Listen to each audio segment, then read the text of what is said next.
Thank you for joining us today for the Rare Disease Day at IndoUSrare.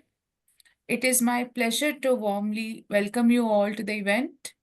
Here is a look at the main agenda. We are privileged to welcome Dr. Madhulika Kabra, former head of pediatrics and in charge of genetic unit at AIMS, New Delhi, for a fireside chat with Dr. Harsha Rajasimha, founder and executive chairman of IndoUSrare, as they engage in thought-provoking discussion on rare diseases.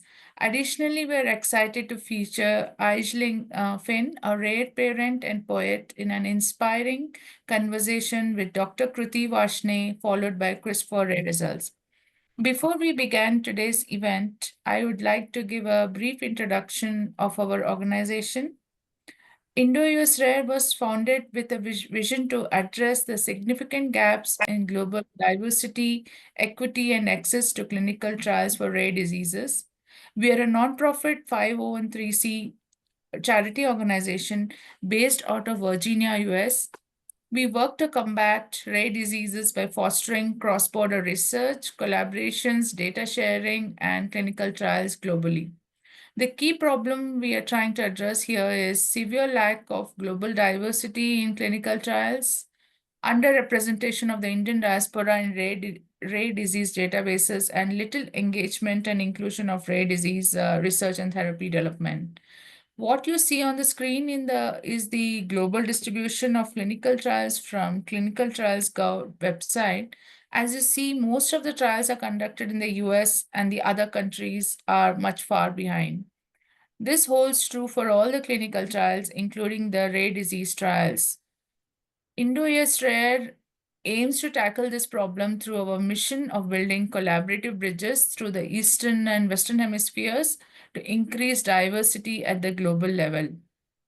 By connecting all rare diseases patients in India, US, and globally, collaborating for rare disease policy development and implementation between US, India, and other countries, organizing international conferences to bring together different stakeholders in the rare disease community, facilitating cross-border research, and advocating for rare disease patients. Under this mission, we currently run 6 programs, that is Patient Concierge, Patient Alliance, Research Program, Educational and Awareness, Advocacy Programs, and Corporate Alliance Programs. Our tech-enabled Patient Concierge connects and supports patients in need of clinical trials, experts, and partners, and provides resources for patient education. Currently, we have received 100 plus patient requests from all over the world, and wherein top 3 requests include access to treatment, access to expert opinion, and connection with clinical trials. With our patient concierge program, we have been successful in catering to 15 countries around the world like India, USA, Canada, Australia, and countries in Africa and MENA region. Till now, we have received 149 inquiries, which representing 90 plus diseases. The Patient Alliance, currently a coalition of 61 patient advocacy foundations across 4 continents, aims to connect patient groups and foundation in the US with their counterparts and patients in the Indian subcontinent and other low and middle income countries to accelerate research and care for rare diseases. I would like to highlight all the Patient Alliance members with whom we are privileged to work, and I would like to thank all of them for their contribution. Our research programs include our research core and various grant-funded research and education projects. Our Corporate Alliance program aims to collaborate with pharmaceutical companies involved in rare disease research to ensure equitable and affordable access to therapies. Currently, we have 5 members in our Corporate Alliance program. Every year, we also conduct various education and awareness events, compromising of webinar series, Rare Disease Day, Art for Rare, Road for Rare, and participate in various conferences and other engagements across. We are also involved in rare disease advocacy in the US and India, where we have participated in various advocacy events. Over the 4 years, we have partnered with 61 patient alliance members, 5 corporate alliance members, who collectively represent over 500 plus rare diseases and 20,000 plus patients across 50 plus countries. Through our patient concierge program, we have catered to 100 plus patients, hosted more than 25 global events, and built and fostered over 20 partnerships, and contributed to various policy inputs on data sharing and diversity in US and India. Since 2023, next slide, please. Since 2023, we have been conducting our in-person IndoUSrare flagship event, that is Indo-US Bridging Rare Summit, where we aim to herald a new era of cooperation for rare diseases, orphan drug development. 2023 summit was held on October 28 to 29 at George Mason University, Virginia, USA, and 2024 summit was held from November 16 to 18th at Indian National Science Academy, New Delhi, India. This 3-day summit brought together over 400 delegates, both in person and online, including patient advocates, researchers, policymakers, and industry leaders. A detailed account of the event is available in this press release. Next slide, please. Yeah, in this press release, as we are showing here. For this year's summit, we would like to invite all of you for on November 3rd and 4th at Hilton Performing Arts Center at GMU Manassas, Virginia. Before we move to the main event, please note a few housekeeping points. Please keep your video off and microphone muted throughout the event. Please type in your questions in the chat box and we will read them out as the time permits. The recording will be posted online on all IndoUSrare social handles. And please feel free to share your experiences and your attendees.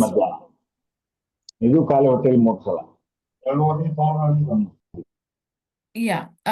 Now I would like to invite Dr. Harsha Rajasimha, who will be moderating the fireside chat, who is the founder and executive chair of IndoUSrare and founder and CEO of Jiva Clinical Trials.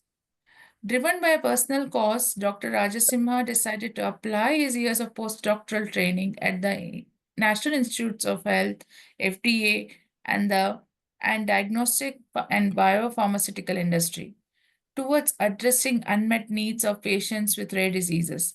His dedication and contributions to the cause since 2012 have been recognized internationally and included the recipient of many awards. Dr. Harsha, over to you. Thank you so much, Ramya, and a warm welcome to all of you to this event as we celebrate and recognize the struggles of families with rare diseases, and as well as the courage of families with rare disease around the world. And with us today, I have a legend who has dedicated a lifetime towards clinical genetics and caring for families with rare diseases and educating the next generation of clinical geneticists to be able to diagnose and treat and care for patients affected by rare diseases in India. Next slide, please. So before I welcome Dr. Madhulika Kabra, I wanted to share that it's been a wonderful few years that I have had the honor and opportunity to interact and collaborate with Dr. Madhulika Kabra. She recently retired from her official appointment as the head of Department of Pediatrics and in charge of genetics unit at the All India Institute of Medical Sciences in New Delhi. For the last 30 years, her specialization in medical genetics and over 450 publications, just unfathomable, that number in scientific contributions. Yet such a humble, simple, and hardworking physician, scientist, and educator. Dr. Kabra has been conferred with a Lifetime Achievement Award for Dr. I.C. Verma's award at the Indian Society for Human Genetics in 2016, and Dr. I.C. Verma SIAMG Outstanding Scientist Award in 2017. Dr. Kabra has been the past president, Society for Indian Academy of Medical Genetics, member of National Committee for Rare Diseases, and member Central Technical Committee for Rare Diseases, appointed by the Government of India until her recent retirement. And as a member of National Apex Committee by the Ministry of Health and Family Welfare for planning a route map and monitoring of activities of the National Consortium for Rare Research and Development of Therapeutics for Rare Diseases.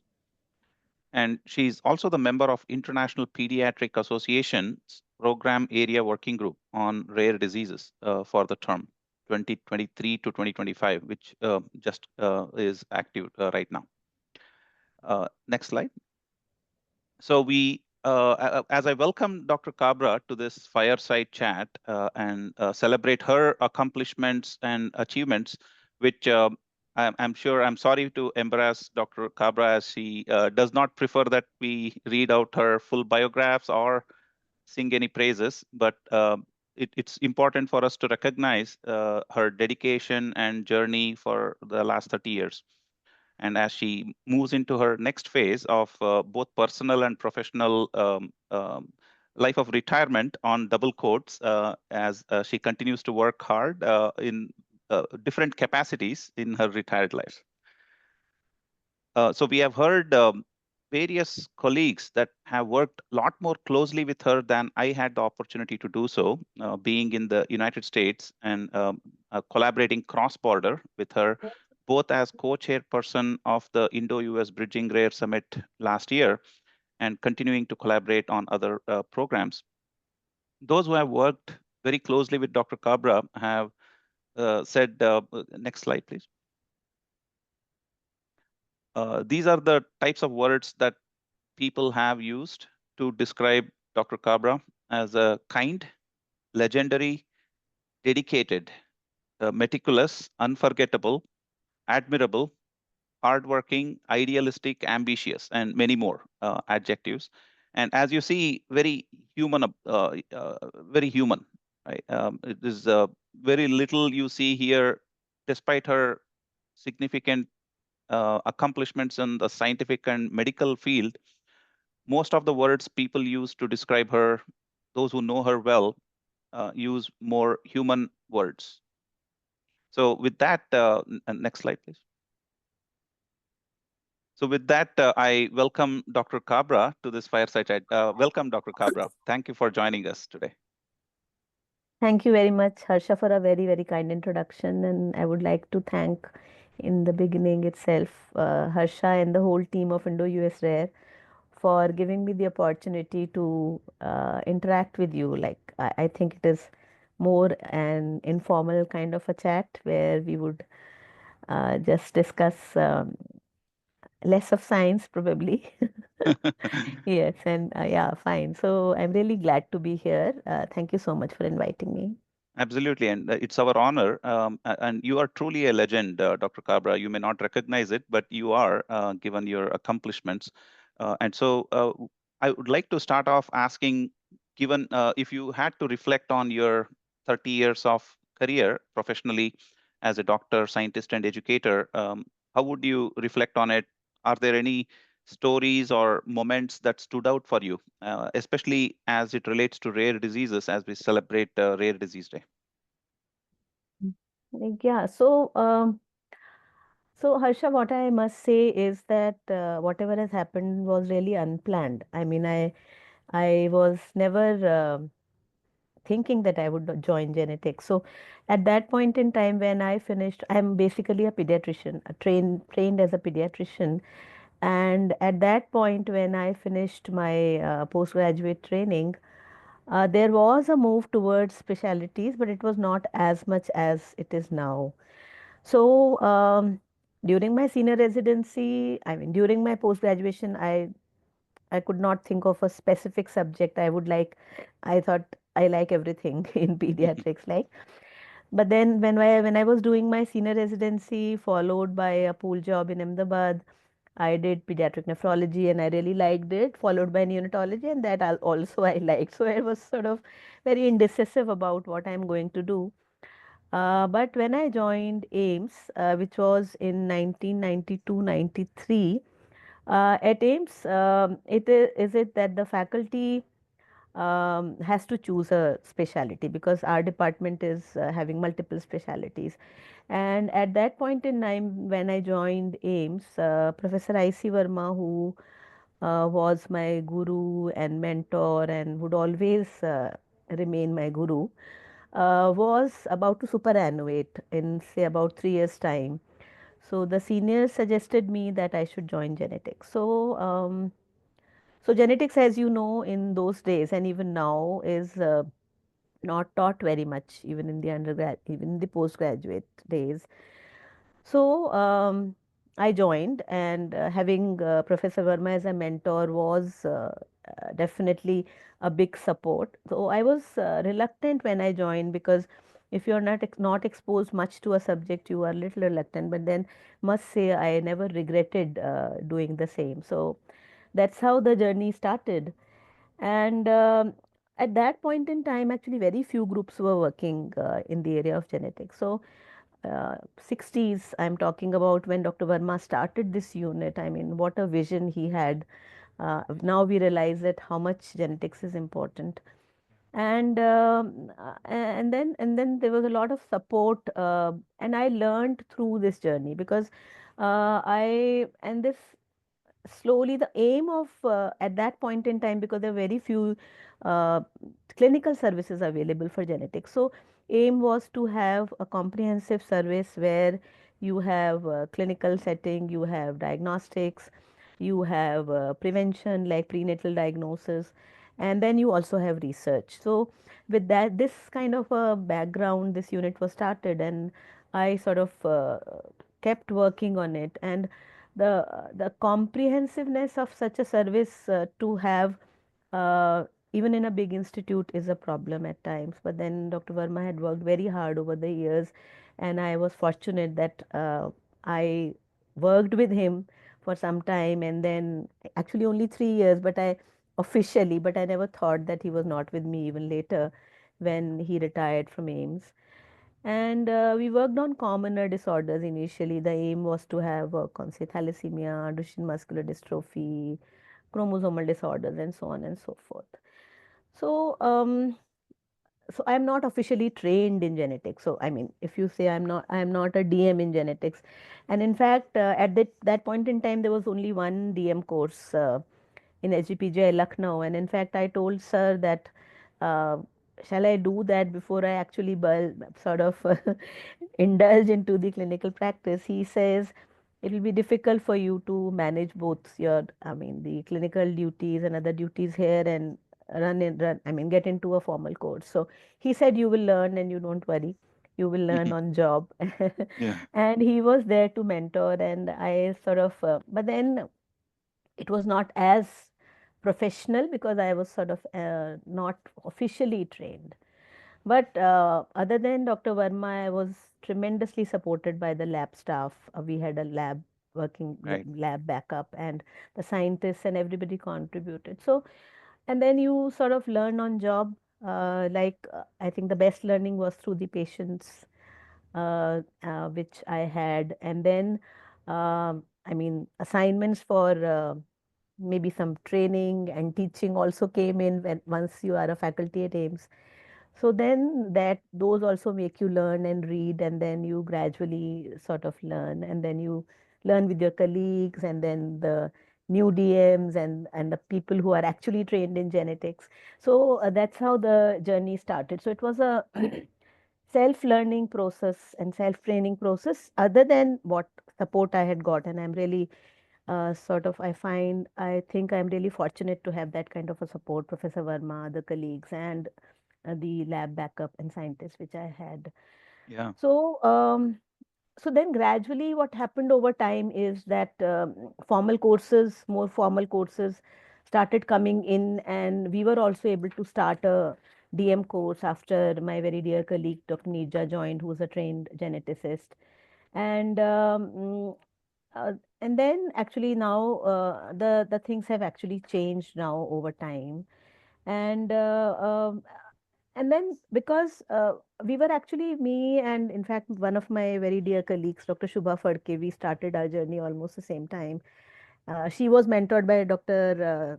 Agarwal, Dr. S.S. Agarwal, who is another legend uh, as Professor I.C. Verma in the field of Right. genetics, Yeah. mainly in education, clinical genetics education.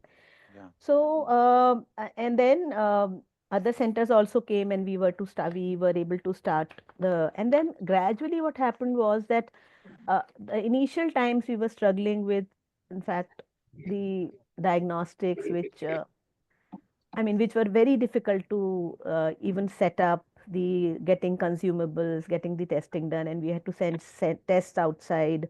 Cost was a major issue, and so on and so forth. But then as you are aware, I never thought that during my lifetime it's going to happen that we will have almost all diagnostics available within India, Right. even therapeutics becoming available for patients. So that's what I think that we have. I think all investigations are available in India, but though more in private setup than in public, and the cost still remains a issue. But then it has become much more easier than before. Yeah. Another important point in journey, apart from after having a uh, course which was official course of DM medical genetics, the things improved.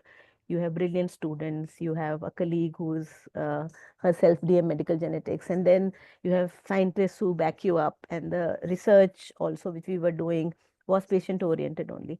So how we sort of got into the arena of rare diseases. We have been working on rare diseases, but then for the past few years, like 2007, 15, 17 onwards, this rare disease policy things have come up. And working in AIMS, I think AIMS gives you a lot of freedom to work. And being in government institutions, particularly in bigger institutions like AIMS, you also get involved, and you have to really multitask. You many times get involved in the government policies and so on and so forth. So that's how our involvement in the rare disease policy and more so we indulged more in this rare disease world, and that is what I really want to pursue even now after I've Yeah. retired.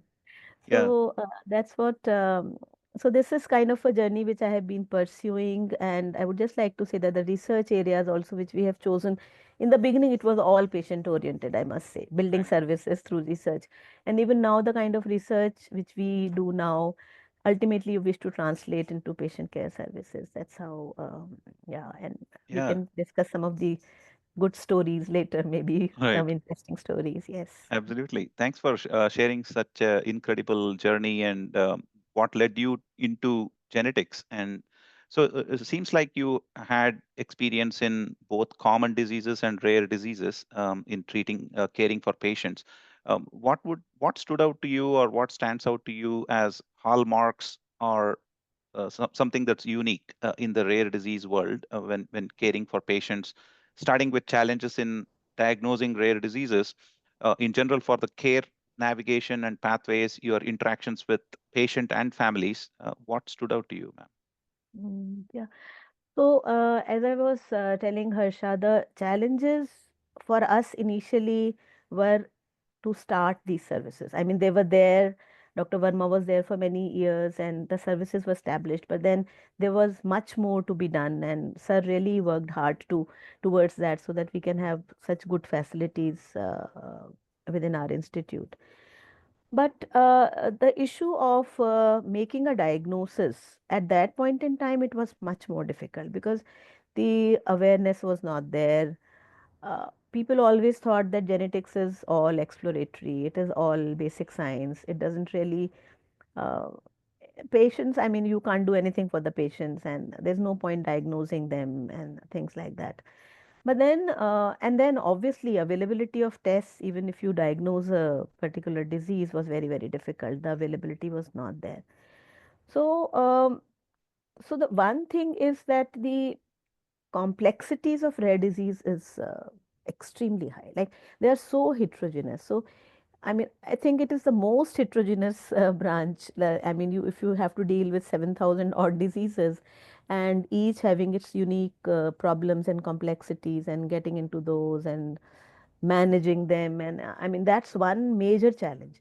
Most So, complex from a phenotypes point of view, but simple from a genetics point of view, right? When they are uh, monogenic, yeah, even the monogenic ones, Harsha, they're so complex now. right, And even after getting the test, then the complexities may not get solved at even at this point in time. right. So one is that the availability of tests, which was there, has been sorted out. I mean, to a large extent. And the people who were involved in clinical genetics or medical genetics, the numbers have really increased. So we now have a good number of clinical geneticists in the country. I mean, not instead, still not sufficient to cater to such a big population, but then at least in bigger cities, you have clinical geneticists, and then it is easier for the patients to go to them, and even the referrals are easier. So that has become better. The other issue was that even if somebody sees a case, then it is important to think of a genetic disorder. So, I mean, timely identifying that it could be a genetic disorder and referring, because time is extremely important. Even if you say that it is for treatment, which is available for very few though, but then even for prevention, if we have to counsel the family for prevention, like the prenatal diagnosis and all, so the time is very, very, very crucial in this. It's So, thinking about zebras instead of horses when we hear yes, the yeah. hoof So it beats. really takes time. It really, really takes time to for like I am a pediatrician basically, and then I can always understand that we are not.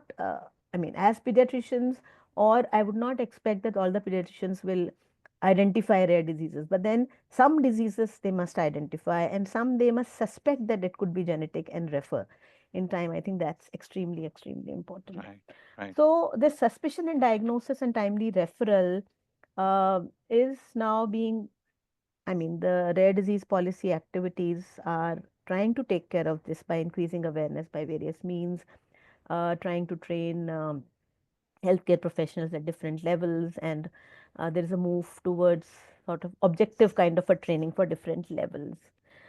I mean, that was another challenge. And the other challenge is the uh, acceptance of these patients within the society. I mean, I think it is extremely important. And even the families many times would sort of, not all, almost all families would like to take care of their children, but at times they really get very depressed that when we tell them that sort of there is no treatment, or if there is a treatment, it is very, very expensive and none of us can afford it, something like that. yeah, So that is another challenge. So making, and then that's why many times they say, then why do you want to make a diagnosis if it's unlikely to? So that again includes awareness amongst the general public and amongst the parents. And then patient care groups actually have really contributed a lot in this, and we have many within the country, as you may be aware, for different diseases, and even an umbrella association which is there. yeah, So, and then obviously the biggest challenge for us as of now is providing treatment to all the patients. Though through the rare disease policy, as you may be knowing, government is really trying hard and is keen to help these patients.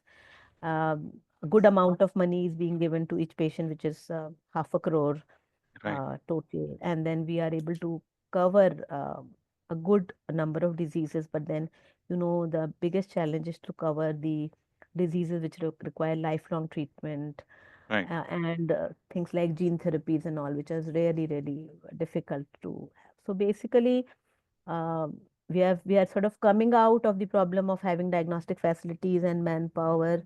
Awareness is better, but then still the challenge of early diagnosis, prevention, and acceptance, and awareness amongst the families, and also the Yeah, treatment part is extremely right. important. And then another thing is the networking of these services, because now they are through the centers of excellence, there are multiple, but then still the networking is not very good. How do they reach? How to start from the periphery, go to the state, and so on and so forth. So So if we these look at are some of the challenges. Yes. Yeah. So when we look at over 10,000 named rare diseases have been identified globally now, as of now, it's touching almost 11,000, and about 250 new rare genetic diseases are getting identified year after year. And so I'm curious, in your experience, what type of diseases are getting diagnosed routinely? What type of diseases are taking the average time to diagnose has globally has been about 7 years, for many decades now. And has that gotten any better with the advances in genomic medicine and other technologies? Are we seeing shrinking of that diagnostic odyssey to within a Mhm. year or even weeks or days to diagnose diseases? Where are we doing well? What type of diseases are we still far away from diagnosing early? Yeah. So Harsha, it has definitely improved over years. I mean, earlier we would get cases where the disease is quite advanced already, and it was hardly, I mean, the pediatricians would make, the referring physicians will make diagnosis for the relatively common diseases, but now we get referrals with a full diagnosis, and they are only referred for management or inclusion in the funding through the rare disease policy. Right. And I mean, with the increasing awareness, I think the awareness has really increased amongst the physicians for diagnosing these rare diseases, because now with the availability of particularly next generation sequencing, so monogenic disorders, I think the rarest of the rare ones are being diagnosed now. So, I mean, what has happened these days is that with the availability of this next generation sequencing testing, the time has reduced, definitely reduced, and even the because of the awareness and early referrals also. But I must say that still there is a delay in diagnosis because it may not have been suspected. So if there is a suspicion, there is sort of a rapid referral to places with the availability of now the 12 centers of excellence which have been built in through the rare disease policy. But still the cost is an issue. I mean, affordability, the costs of NGS based tests have really come down now. But the availability in private sector is much more as compared to public sector. So the cost is still an issue. Now, so one thing is that early suspicion and diagnosis, and which has definitely improved as compared to before. I must say that it is not 100%, and I'm sure that this is also there in other countries also. We may be maybe behind those, but then still, the time for diagnosis has definitely reduced. So I just like to say a few things about the genomic testing, the so-called genomic testing, which has come in and is available to everyone basically. So I think for this kind of testing where a lot of counseling is required,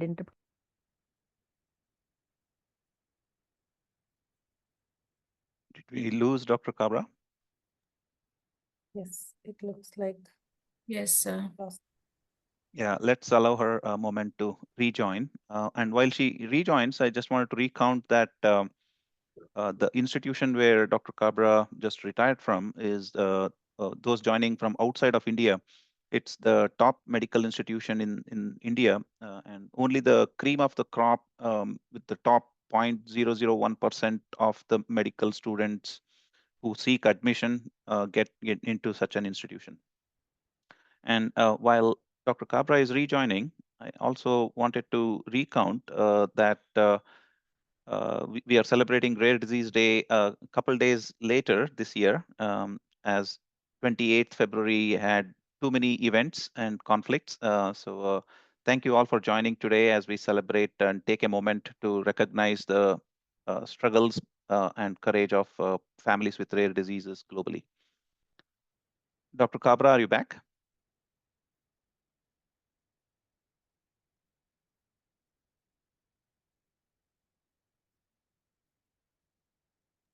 Not yet, Harsha. Let me check with her offline. Yeah, please do. So thanks for dropping the questions in the chat, and please continue to do so. And okay, Dr. Kabra has messaged she is joining back.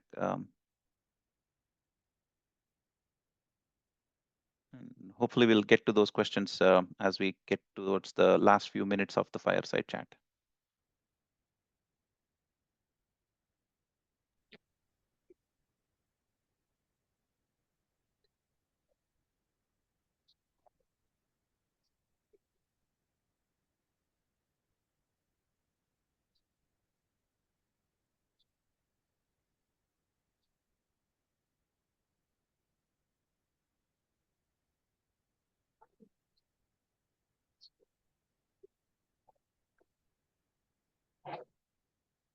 So while Dr. Kabra joins back, let me try answering Dr. Mamta Gautam's question in the chat here about why number of clinical trials are really low in India for new investigational clinical trials.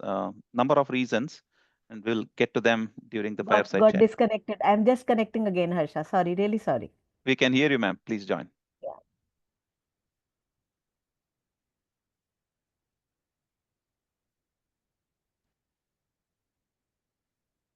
Yeah, you were mentioning So about I can, genomic yeah, testing. yeah. Yeah, So what I was trying to say is that though it is a boon, and what I feel is that there's a very thin line between the research and diagnostics these days. If you talk about NGS, and I mean, this should, uh, this must not be taken as a routine test. As in India, at least there is no restriction. All uh, clinicians can actually order this test. So I think there is a need to have sort of more discussion and training on when to use these tests and how to interpret these tests, because as you know, these are not black and white many times, and there are many gray zones. And if you do not do a good pre-test counseling, then it becomes difficult to, and then interpretation is not easy most of the times, as you know. right. So I think that is another thing about the uh, genomic testing, though it is available and it's extremely important these days to make diagnosis. So that has led to identification of many, many rare disorders. And we have undiagnosed disease programs running in the country supported by funding agencies, and which are identifying new, I mean, families with new diseases, new genes, very, very rare disorders. So that's important. And another thing which I would like to say here is that there are many laboratories which are now offering these tests, and I think there's a need to have some kind of a quality control in reporting and a uniformity sort of thing. So that is probably another work which we need to pursue with the government and say that, because these are not like routine tests, so we have to be very careful about Yeah, reporting these tests. So, yeah. right. So now in 2021, that brings us to the role of government and policy and infrastructure for rare diseases in India. What's been Yes. your experience in interacting with the ministry and the government and the role of policy before having a national policy versus after having the policy, and now the challenge of actually implementation and execution Mhm. of that policy in such a large and complex country like India? What's the role of government in your perspective? Yeah. So, Harsha, before the policy was in place, the see, there was interaction with the government. It is not like it was not, but it was sort of like for specific diseases, for common diseases, talking about newborn screening, talking about high risk screening and antenatal mother screening, and then things like that. And the interactions were also through the parent groups. I must say that many interactions started through the parents group when they visited the government officials or even the funding agencies. So it was like that. But then after the rare disease policy, which was initially the first declared in 2017, Right. and after that in 2021, and 2017 actually focused mainly on treatment. If even if you read the title, it says policy for treatment of rare That's right. diseases, and now, yeah, and now it is national policy for rare diseases. So now what I feel is, and then the government has been really supportive, I must say that. I mean, Yeah. yeah, if you see the activities which are there now, how the government is supporting the centers of excellence, many centers, now 13 centers of excellence have been identified. It began with 8. And then this policy is very comprehensive. They are not, it doesn't write that we are just focusing on treatment and funding treatment only. So it includes awareness, it includes prevention, it includes how to strengthen the centers of excellence, even funding for equipment and even consumables is there. So that kind of a move is there. And even I mean, there is a National Rare Disease Committee, which you mentioned to Right. earlier, which sort of oversees. And that committee has worked really hard under the chairmanship of DGICMR for cost reduction, Right. and negotiations have happened with the with various committees, and then the SEDESCO, DCGI office, everybody is sort of working towards making all these processes easier for clinical trials, for approval of a drug, and so on and so forth.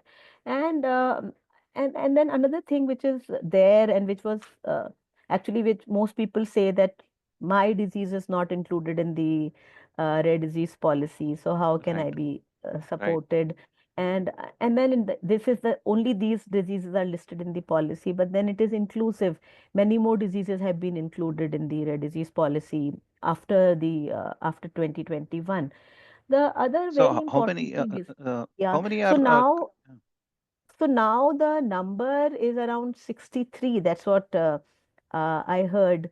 And okay? this, I think they are including individual diseases. So earlier the group says lysosomal storage disorders, small molecule diseases, and so on and so forth. Yeah. But then there are some diseases which have been included, like cystinosis and so atypical HUS, and there are many more which have been included. And a very important thing, because research is a component of the rare disease policy, and the government is focusing on research. The funding has been very good for rare diseases. Special calls are being given for rare disease research, and focus is on therapeutics. That's what I just wanted to emphasize. For repurposing, for developing drugs here, Niti Aayog has come into picture, local manufacturing of drugs because the raw material was available, and so on and so forth. So that all has happened. But Yeah. what is yet to happen, what I feel, Yeah. and I mean, all of us who are working in this area feel, is that first and the foremost thing is to how to increase funds, Yeah. because the group 3, so-called group 3 disorders, where the treatment is lifelong or Yeah. very expensive, like gene therapy, we sort of cannot afford those. The other thing is that how do you sort of supportive care is not Yeah. covered as of now under the rare disease policy. That's another issue which is being worked on. And then monitoring of centers of excellence. We need to have very good networking. We have to integrate with the existing healthcare structure, and increasing awareness and training in a structured manner. I mean, if we have not built a structure, including all stakeholders and ministries, that is being tried, like Ministry of Social Justice, Ministry of Pharmaceuticals, to have more support. And then also tools for evaluating the program, because now we are in the program mode. So something like that has to also be built. And so this the things are, we are working towards having all these in place. And I'm sure we will do much better in future. That's what. And all these pending things are in process. And you see, we are quite new. I mean, 21 is not very, I mean, it is Yeah. like 3 years or so, something like that. Right. Right. So So really, it's yeah. a great strides of progress in after the policy has come through. Although 63 diseases out of almost 11,000 named rare diseases is still long way to go. And what's your perspective on changing the mindset of getting the diagnosis, even though there might be no treatment today, or the treatments might be in research stage? We need to start somewhere, and getting that early diagnosis is probably going to help everybody, irrespective of whether it is treatable, how expensive the drug is, etc. Is that mindset being adopted, or is there still resistance? Uh, See, the main thing is that earlier it was, I mean, because the referrals were not, I mean, that many. And the families also, I mean, if there is no treatment, most initially what was happening was that the families will opt for a diagnosis if they are planning another child. for prenatal diagnostic Right. purposes. So that because we need to have a specific diagnosis to Right. do a prenatal diagnosis. But now, because the diagnosis has not been made for many years, and parents have really gone through a lot of trauma because they don't even know what is happening with their child. Yeah. And with the costs coming down, the initially the cost of like genomic testing was very high, and now availability is more. So now many families are opting for testing. But Yeah. then a mindset has to be changed. It may be totally affordability issues because it is not, the tests are, all tests are not supported. The expensive ones which are not available in the public sector, they are not reimbursed for all. Some patients get reimbursement. So that may be Right. there. But doctors' mindset is definitely changing. There is no doubt about it. That's Having a great. diagnosis is becoming important for them as well. Yeah, changing mindsets sometimes take generations. So it's great to see Yes. there is a generational change happening right now. That's Yes, awesome. yes, definitely. And that brings us to this educational initiatives, ma'am. You have been educator all your career, and to change the mindset of the next generation, including genetics and non-genetic rare diseases as part of the curriculum, thinking about zebras and not always think of the horse when you hear the hoofbeats.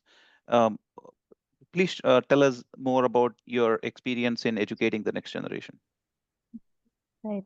So this is actually changed over time. Like I told you, when I did my post graduation, we hardly read about genetic disorders. I mean, Right, right, right. talking about rare diseases was very difficult. So there has been a There is move, in fact, for including some of the topics related to genetics in the undergraduate curriculum. Postgraduate curriculum, it is already there, and now you have postdoctoral courses also. And even there are programs like in our institute, there is in the nursing curriculum of pediatrics, they have a capsule for genetics. So things are sort of becoming better. And I mean, now the government through this rare disease policy is trying to increase the education and awareness. So it is through, like you will see now almost every institute celebrating the rare disease day, Right. having CMEs, conferences, and so on and so forth. And even the Ministry of Health and Family Welfare this February, all 12 centers of excellence, the 13th one has come very recently. Yeah. They organized a rare disease workshop, of 1 day rare disease workshop to sort of prime and sensitize the clinicians at all healthcare levels, even from the district level, few people came. So everybody organized that. So there is a big move, and I mean, amongst the doctors, the interest is increasing. There are fetal medicine courses, short courses, fellowships, DM programs, and also it has really, really improved over time. So I feel this is going to become better as we sort of go along. And fellowships and societies like SIMG, ISIEM have their own courses, their own Yeah. lecture series, which is there on their web, and Right. courses continue. Yes. That's great. And also at our Indo-US Bridging Rare Summit, we also had workshops for a day before Yes. the 2 day Yes. summit. And Yes. Yes. those not only during the medical education, formal education, but on ongoing basis and continuing Sure. medical education. That's very exciting and encouraging. That brings us to the next segment around cross-border collaborations. We see many Indian doctors getting the fellowship with the Royal Society in UK or education abroad. I think Professor I.C. Verma, you mentioned, he also was educated in both the United States and in UK before he set up the lab in India. So is that still a trend? There is a lot of educational institutions and programs within India, especially on the postgraduate side after the MBBS training. What cross-border collaborations are you seeing from a research and education perspective?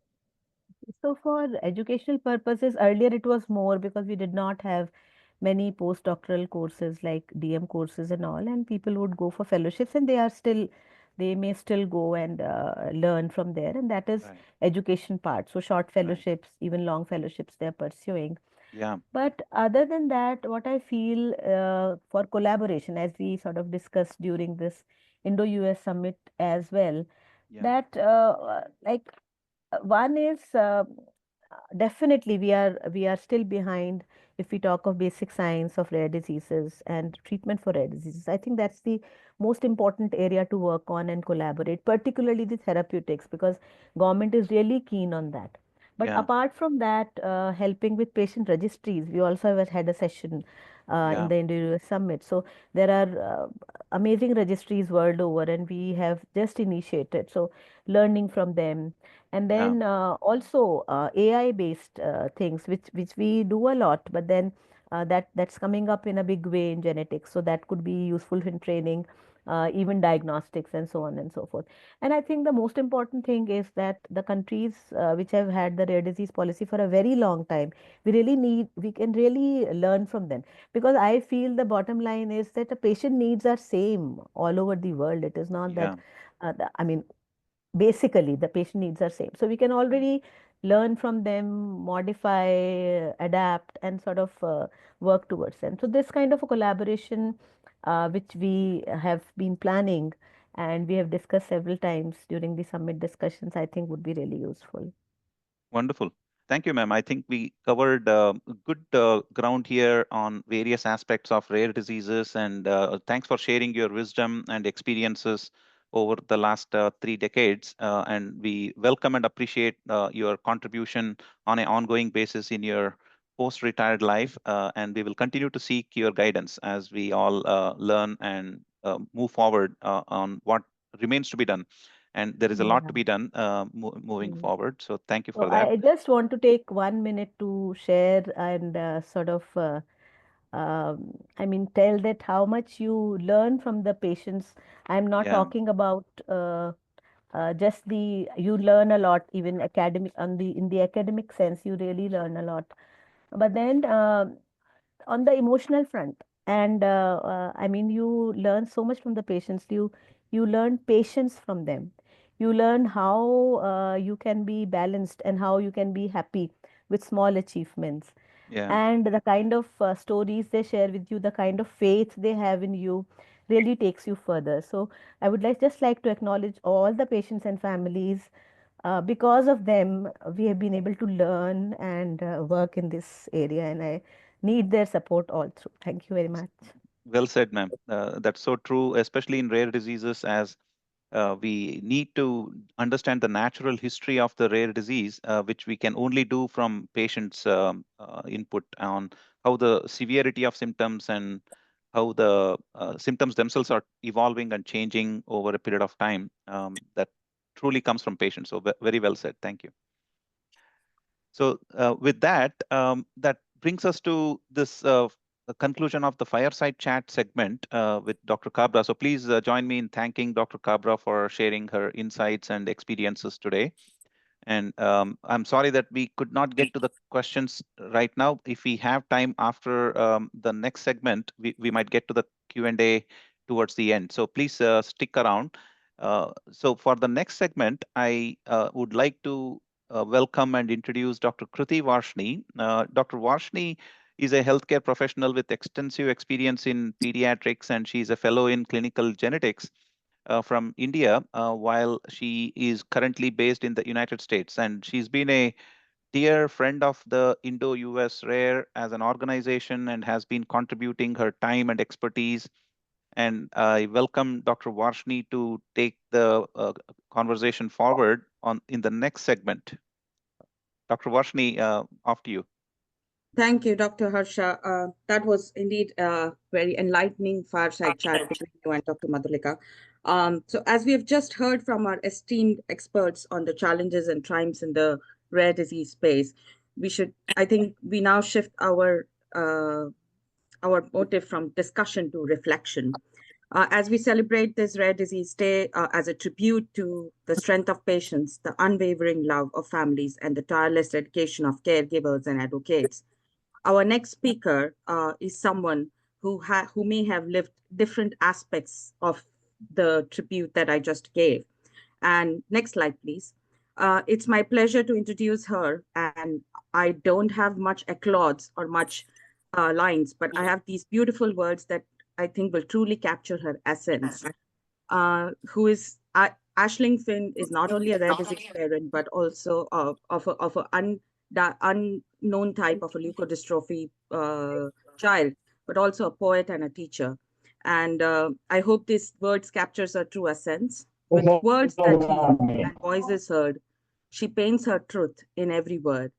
Through love and resolve, through hope and pain, her poetry speaks time and again. Aisling Finn, a guiding light, a mother, a teacher, fearless in fight. She lifts up stories, raw yet bright. For rare diseases, she writes with might. Um, Aisling, it is our honor to have you with us, and thank you for being with us today. Um, I hope I have captured a bit of your essence in these words, and I look forward to having a wonderful conversation with you. Thank you, and thank you for having me here today. They're very kind words. Thank you, Aisling. So, would you be doing some readings for us today? Yes, yes. So here is a review of my poetry that featured in the Rare Revolution magazine here in the UK. And if I could have the next slide, please. This is called The Diagnosis. Somewhere in this life, a plan was set. We didn't get a say. We didn't even know the day. That day when the plan became clear, all our inner hopes and fears spilled out over scans, tests, and numbers. I looked back at your smiley face as I was told that unbearable news.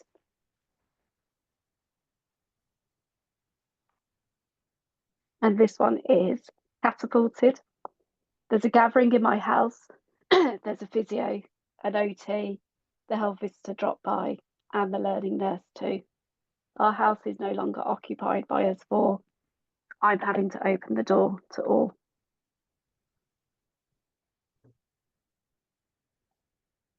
More than SEND. SEND is more than a sensory room.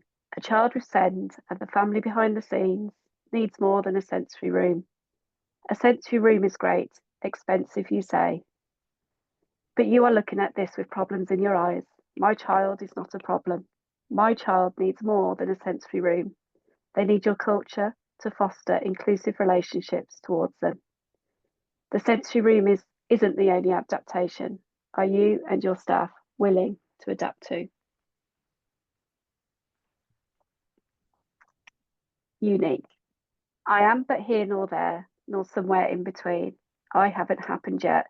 No one knows how to treat me or have a cure for me. I am researched, tested, and yet they are none the wiser. I'll do me, I'll live my own path, I'll guide others, maybe even inspire the doubters.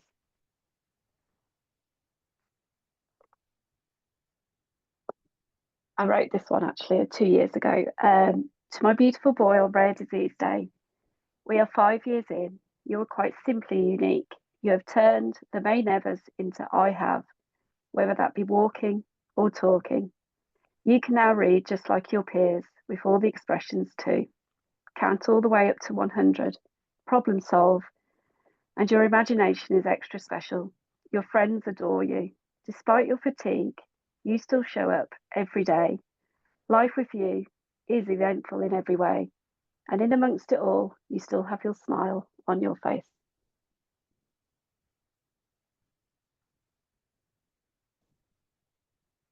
And these are reviews that have been written about my books. As you can see, I'll leave that for people to read on the screen. This is really wonderful, Aisling. And Thank you. you know, it was so powerful and heartfelt. I especially could relate to the part where you spoke about the diagnosis, and it was indeed so heartfelt. I think your words have beautifully captured the depth of rare disease journey of not only you, but of hundreds and thousands of patients around the globe. If I may ask you a few questions on this. Aisling, your poetry captures the reality of rare disease parenting also to many aspects. So I wanted to ask you, when did you first turn to poetry as a way of expressing your journey?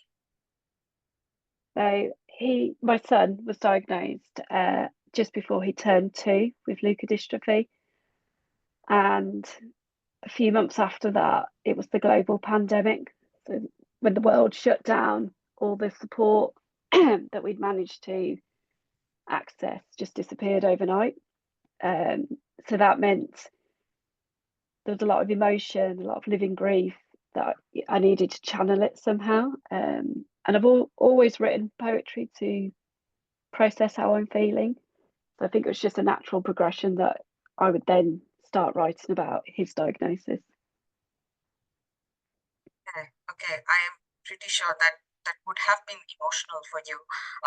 But how has been the normal poetry writing, which you may have, read or written before, to writing something about your own journey of rare disease be different? Sorry, could you repeat that? Sorry. How was your journey from, writing poems before the birth of your son to writing after that be different? Any difference in your writings over there? Yes, well, I think prior to my son being born and diagnosed, writing was just like a little hobby I had. It wasn't anything that I ever thought would be published.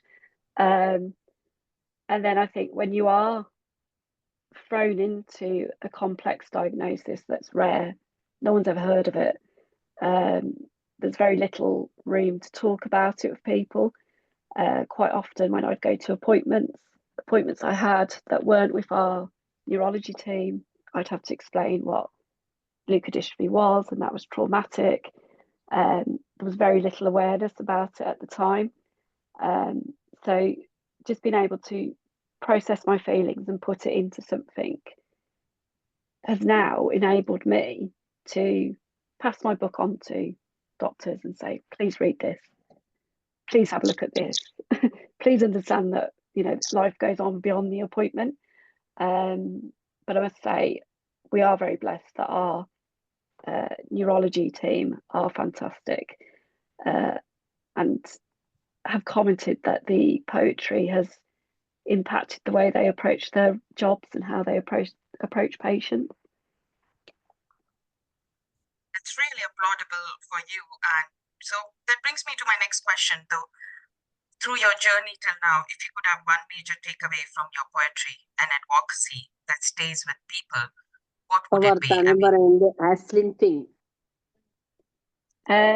So the takeaway from my poetry, I'd say, it's amazing how something I've written has resonated with so many people. You realise that what initially felt like a lonely journey, there's many people out there that are feeling the same, and not just parents of children with rare disease, just any child with additional needs. There's a lot of the poetry that resonates with parents going through that, and I think the other takeaway is that it's now being used to train and induct staff and medical students. I think that that's really fantastic, because there is still a need to bridge the gap between the parent family, like the patient family and their lived experiences, and with the medical world and the education world.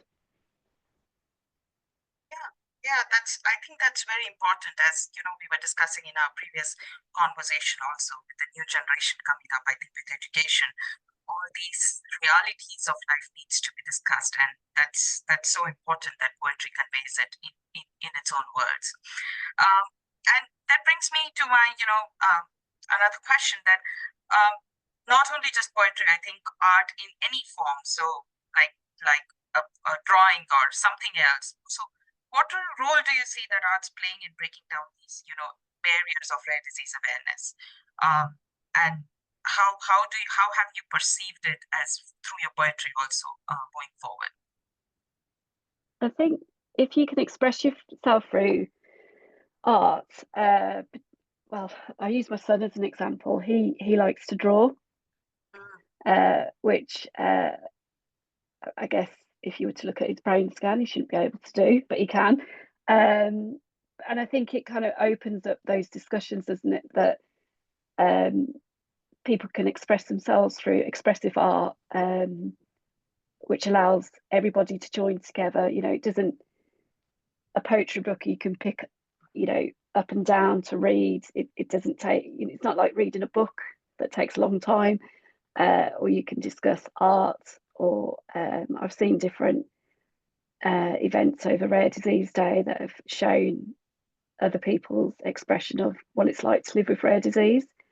And it just gets those discussion points going and enables, patients and families around them to have those conversations with everybody. I think it's really important. Yeah, no, it's so important. And,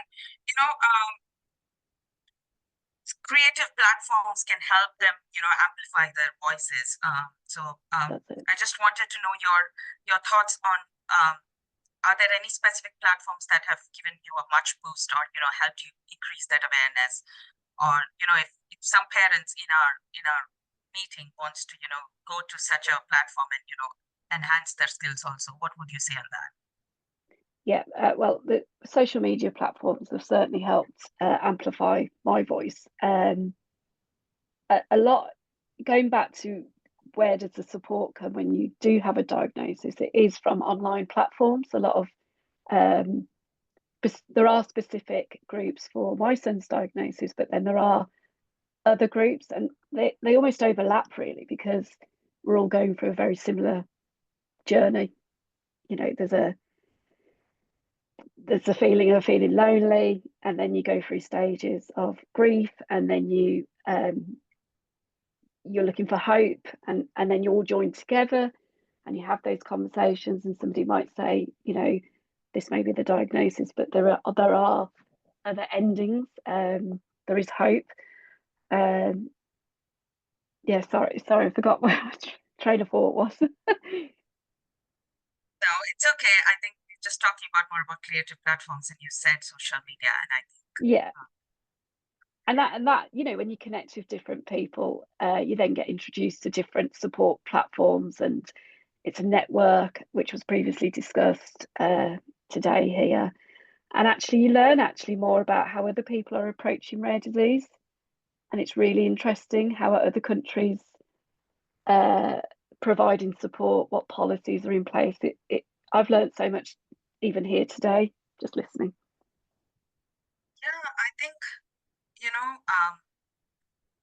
it proves my thinking or the thought process that pen is mightier than the sword, and you really proved it right.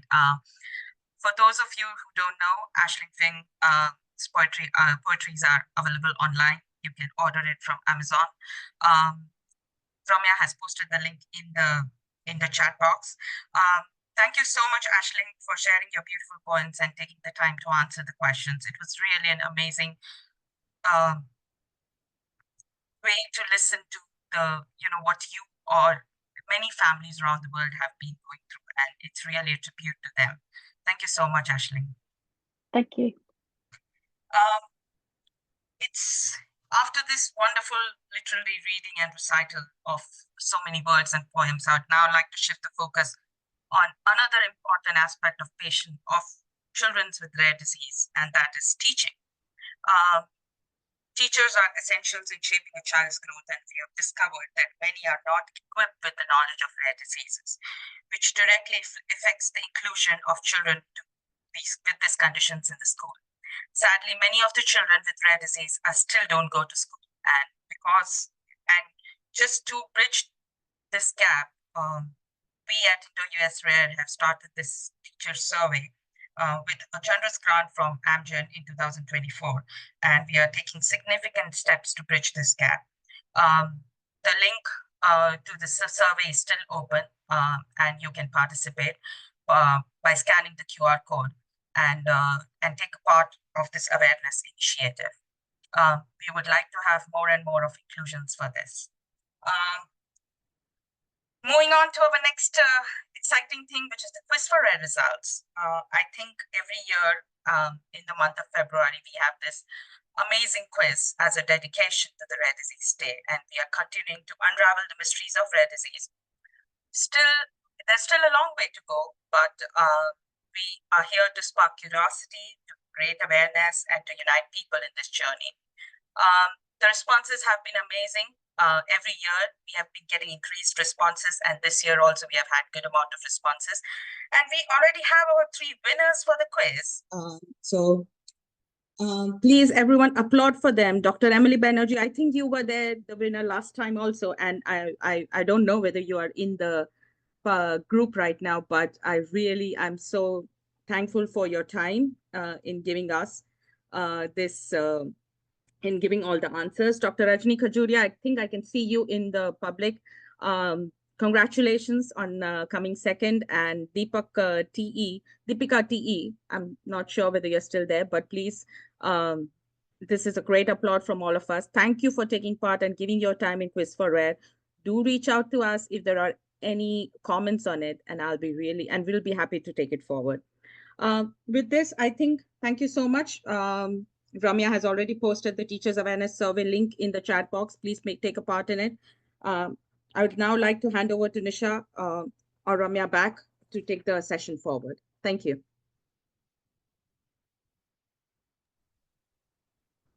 Thank you, Kruti. Thank you, Ashling. And thank you to everyone who's joined us today. I would just, I know we have a number of messages flowing in, congratulating and thanking Dr. Kabra and thanking Ashling for her wonderful poetry, and that shows how much it resonates with people from across the globe. So officially, on behalf of all of us at IndoUSrare, I want to thank everyone for joining us to commemorate Rare Disease Day 2025 with us, and joining us to honor all the patients and families across the globe who are working towards and dealing with rare diseases. Dr. Kabra today spoke about the many, many milestones that she has seen in her career in the field of rare diseases in India. And we've all seen some of these milestones. We have the maiden policy for rare diseases. And as Dr. Kabra kind of enlightened us, we have many more developments that are coming to improve the policy and its implementation to make diagnosis, treatment more accessible to more and more patients, and improving collaborations and networks within the country and beyond. We also saw that there is an importance of having structured training and having a more collaboration-driven approach even for this, to train healthcare workers at all levels to make sure that there's timely referrals, there's collaborative work, so that ultimately everyone's working towards ensuring that patients get the care that they need in a timely manner towards diagnosis and treatment. We saw again that there's social stigma. We learned of this from Ashling's poetry about the experiences of her child. And Dr. Kabra also stressed upon this from her experience as a medical professional. And we heard this from both our guests, that there is lack of awareness in the community, although it is changing, but there is still lack of awareness. We conducted a Quiz for Rare program. This is the second Quiz for Rare contest. Last year was the maiden one. And we know that everybody's interested and everybody's eager to give their response. There's still some gaps in awareness, but everybody wants to learn and everybody wants to know. And hope, that's so important, and that's what's driving us forward. So we are so hopeful because everyone wants to know more. And speaking of hope, our teacher training and awareness survey, despite the contrast from urban to rural, everybody who responded wanted to know more about rare diseases and signed up to know more. Every teacher, whether it's a kindergarten teacher or a high school teacher, they wanted to know more so that they can help their students. And why is this important? We all know that most rare diseases are pediatric, so it's essential to include this training and have this education and training as an important part for awareness.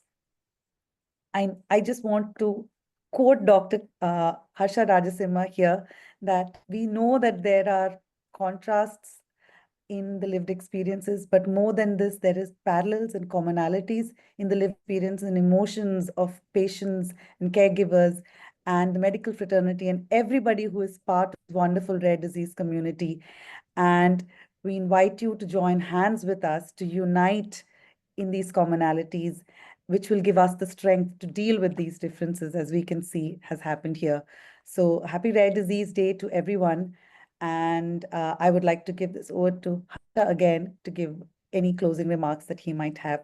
But thank you to our speakers. Thank you to Kruti for organizing the quiz for Rare. And thank you for the wonderful work, Dr. Kabra and Ashling. Thank you, Nisha. Can we stop sharing the screen, please? Or unless there is another screen to show. Yeah. So I thank everyone again for joining. I think we may have. Do we have some time for questions? There were some questions in the chat. Yes, definitely. Yes. Okay. Let's use this opportunity to get through some of those questions. Dr. Kabra, one of the questions was from Dr. Gautam on why the clinical trials for investigational new treatments for rare diseases are still quite low in India. What's the reason, and what can be done to improve that? Yeah, so I sort of touched upon this. Earlier, the clinical trial rules were sort of stricter, and now there has been a big relaxation in these rules. And in fact, the SEDESCO and the DCGI and the government of India are in fact encouraging these trials in the country. I think one important thing which is there is that many of the trials which were happening, particularly the drug trials, even global trials, wanted the patients to go to another country for getting into the trial. So that became a problem. And then the other issue was that now we do have registry available, and we have diagnostic facilities available. We may be having the data on patients who are actually eligible for the trial. So that might be another reason that many people were not approaching. And the third reason, which I think people had in mind, people conducting global trials, that India may not be able to run a trial very meticulously. So I must say that that is not the case, and many clinical trials are being run in India, and there are many institutions all over the country who are capable of running such trials. So that I think that's improving now. That's definitely that mindset is changing now. If Harsha, you want to comment on this? Yeah, thank you, ma'am. No, that makes sense. We have also heard there has been either perceived regulatory barriers that Yes, first in human trials were not allowed for drugs that were manufactured or discovered right. outside of India, and that put brakes on new phase 1 trials in India. Yes, But yes, phase 3 trials were okay, and very few rare disease trials actually do global trials, and wherever there is opportunity, I think it's starting to happen now. Things are yeah, yeah. getting better, and we have seen global companies, several of them Approaching are us. are already approaching. And in fact, just today I heard from one of our member organizations that there is a need for finding sites in Asia and India for SCN2A clinical trials. So I'll be reaching out to Dr. Kabra and others and get their advice on how we can facilitate a SCN2A trial site in Right. India.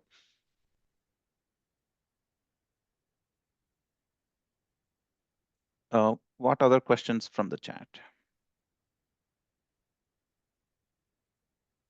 There is a parent from the MNGIE disease group Yeah. requesting that Mengi be recognized in the national policy for rare Mm. disease and Yeah, so also this, help getting. Harsha, actually, this has been put for the CTCRD meeting. In Okay, the last meeting, this agenda could not be taken up, but then in the next meeting, it will definitely be taken up. So there were wonderful, the agenda items were many, so this time it could not be done. But we definitely it would be taken up. Just be assured. wonderful. That's encouraging news for Mingi. Although I know the parents the time is running out and they are very worried. So it's great that it can be picked up in the next meeting.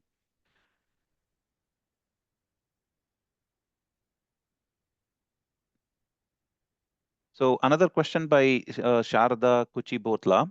on what guidance can be given to parent advocacy organizations to go to interior rural areas to ensure genetic diagnosis and counseling for diseases like Duchenne muscular dystrophy, as there is a lack of awareness and stigma to attached. Yeah, so actually, in general, the parent groups are really working very hard. And I mean, they really play a major role. How, I mean, distantly they can go and how can they reach the periphery? It would depend on the manpower which they have and the approach they have. But then I think it is definitely important for them to spread the news and spread the awareness, and they are definitely doing it because in fact, the number of patients which are sort of registered with the many of these rare disease parent groups are much higher than we get in the registry. And in fact, they have been approaching the Indian Council of Medical Research, which is maintaining the registry as of now, like in a project mode, that they also want to contribute to the registry. So I think this is really important that they are recognizing patients and they are helping them out not only with the sort of medical management and all, but then how to bring them together, how to increase awareness, how to interact and all. So I think it is important to take it That's down to true, the ma'am. periphery. Yeah. Absolutely, ma'am. I can say working closely with many patient advocacy groups and nonprofits, they are doing way more than anyone could ask for already, and Definitely. they're kind of stretched thin with very And and little. and Yeah, yeah, and in fact, the rare disease policy has come up because of parent organization. In fact, one parent through the court, Delhi High Court, and Delhi High Court directed the government to come out with the policy. That was 2015, yeah, one of the Gaucher disease patients. So that is incredible, actually. Really, really absolutely. good. Yeah. Absolutely. And that's really the power of patients and families with rare disease. When we unite and combine, and even one parent, like Dr. Kabra said, could make a difference when we are unrelenting and persisting and persevering and asking, have a clear ask, and collectively approach the government and the other stakeholders and push everyone in a healthy way. To do better and do more, do faster. I think that's what is the hallmark of all of us that we are aware of in rare diseases. Yeah. Any other questions? Anyone would like to unmute and say any words on this occasion of Rare Disease Day?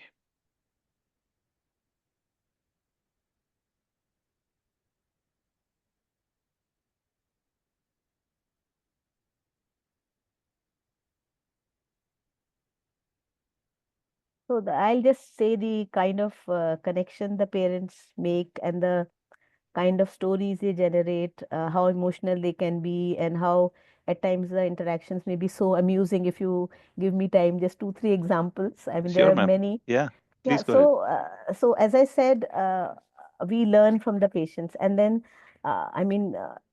The kind of patience they have and the kind of gratitude they have despite all the odds, I think all through it is seen. I can understand their anger also. They really feel frustrated at times, and even we as doctors feel frustrated many times that we are not able to help them despite all the efforts. But having said that, the connection is amazing, and it is so. I'll just give you some examples that how the patients would interact with you. Then some family would come and tell you that why you were not there in your outpatients on that day. I was there to see you, and I had to cancel my ticket. I had come for far off, and but I wanted to see you. And then they make you feel so special and important for them, and you really think that why for the reason which you missed the OPD was probably not as important that seeing this patient. Then many emotional things like the parents, the kind of support the parents wish to get from you is at times difficult. Like one family who just wanted me to be with them because the child had a incurable disease and the family decided not to resuscitate and not to ventilate the child, but they wanted me to be there with them holding their hands so that they can take this decision forward. So this is, and I was with them, and this was difficult for both of us, but then maybe my presence made them more comfortable. And then you could be having a family who has had one affected child, and I had one family where we did a prenatal test and the second baby was normal. And I thought that the family would be so happy that the second baby was normal. But uh, after birth of the baby, after a few days, the mother called me and said that, and she was crying that I feel really guilty that now I may not be able to give that much time to my affected child because this I have another child with me. So, I mean, these kind of stories, and we need to understand the emotions of these families.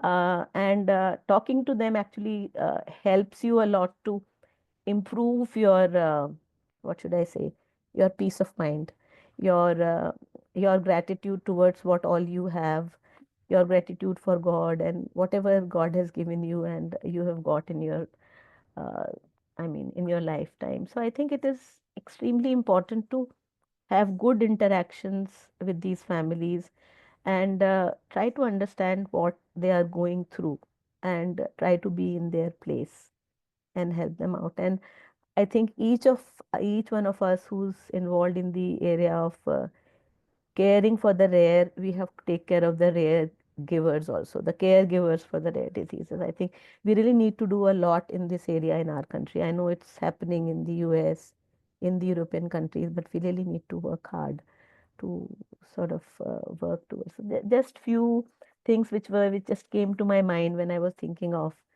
the kind of interactions and the emotions these families have. Uh, Absolutely. And that and they, resonates with the poems that Ashling shared as yes, well. definitely. That's how I sort of remembered all these instances that, Right, right. yeah, yeah. If, Okay, thank you very much. And if I may, the parent groups, I mean, in India there are many parent groups, and some of the parents actually are working for the cause despite they have lost their children. I mean, it is amazing to see that. I'm really, really thankful and really hats off to all those groups who have come out. And then these are the parents who, on their own, decided to make these groups. We did support a little bit whatever we could, but then they have really come up in a big way, and they are really an asset for the rare disease community all over the world and in our country as well. Totally, ma'am.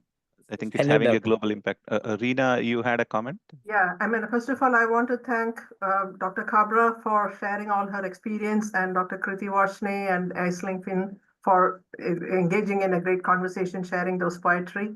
I mean, I completely agree, ma'am. There is so much you can learn from these families, patients, and families. And I mean, I feel like even in India, we should start the process where we can bring these patients and stories and patients in the classroom because before they start seeing the patient, before they get to the rotations, they need to hear from them so that they can make the Right. connection, especially in the genetics class. And that is something we are doing in our field here, in our university here. And not just in medicine, it's in nursing, in pharmacy, in physical therapy, wherever, because these families have real strong stories. And ma'am, I highly encourage you to write a book for the next generation of students to so that they can learn from your experience. I mean, not everybody are here, but there are more people who will be coming into medical school in the future, Yeah, and they need to hear these yes. stories. So these are cross-cutting, no rare diseases are cross-cutting, and I just can't imagine that how many numbers are being missed. Yeah. Yes, You, we will yeah. just, yeah. You made such a great point, Reena. One of the things I heard from my friends who went to medical school, I did not, but the first thing they see is a dead body in the first year of their class, maybe the first class itself. And many people are unable to handle the body, and they even quit medical college and go to other disciplines. I'm curious, do we bring patients who are alive also in medical colleges, or is it only the dead body? Yeah, see, they only see patients who are, say, admitted. They see patients in the outpatients, but then this kind of interaction, um, going in depth, discussing with them about their problems, does happen in the ward. But those children are quite sick when they are in the ward, no? So Yeah, a different kind of conversation. yeah, But then, yeah, this is really important that face to face they see these families and learn from them. I think extremely important. yeah. But Even even for us scientists, sorry, Rina, I Mm. and Nisha shared this experiences as molecular biologist, cell biologist. When Nisha got involved in rare disease advocacy with IndoUSrare, she was moved when she listened firsthand to patients and families. That brings a whole new perspective than looking at data and under the microscope. Definitely. Yeah, and I was just going to add, that is something, again, we are doing, like all our graduate students, we make them do a shadowing with the clinician so that they are, because they are not physicians, they have not been into a hospital other than as a patient. So as a researcher, they need to see how these patients are managed and try to figure out, like, how can they make an impact in these families' life, even though they are not treating them, but they can help with that treatment in some way.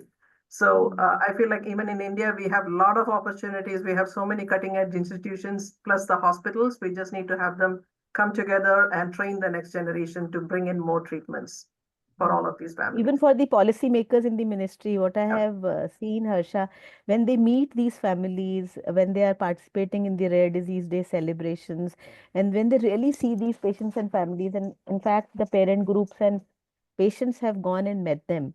So that really sort of moves them, and really they understand that what they are going through. So that really makes a difference. So Totally. many parent groups have actually met them, and parents and families have interacted with them. I Yeah. think that's So extremely important. last week of February each year, the Every Life Foundation for Rare Diseases in the US takes over 1,000 patient advocates to the Capitol Hill and talk to the legislators, the senators and congressmen, sharing their story in 1 minute. Effectively communicating what they're going through, just to sensitize and educate the senators and congressmen on the challenges of patients and families with rare diseases makes a huge difference. I think, ma'am, what you said. Oh, sorry, Rina, go on. No, I mean, I was just going to say that, I mean, this had been a really great conversation. And I would encourage people, like people who have registered and people who are planning to register and not register, to go back and watch the recording, because this is really a great stories that's being shared. Go ahead, Kriti. Yeah, no, I think, ma'am, what you said, Dr. Madhulika, is we didn't have a chance to know the patient stories when we started in genetics. Like when I started my fellowship, I didn't know what I was going through. I just was curious about the gene. But then it was a completely different, personal story on the other side.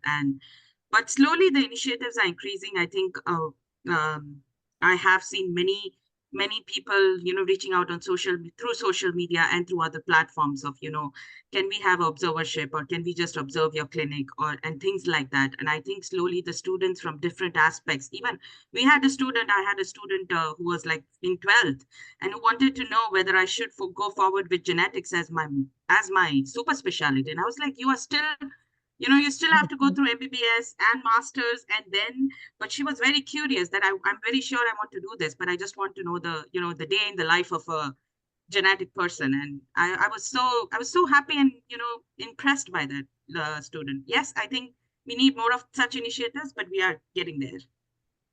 Great. Yes, definitely.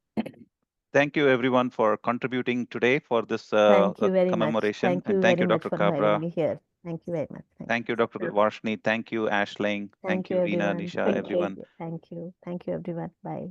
Bye.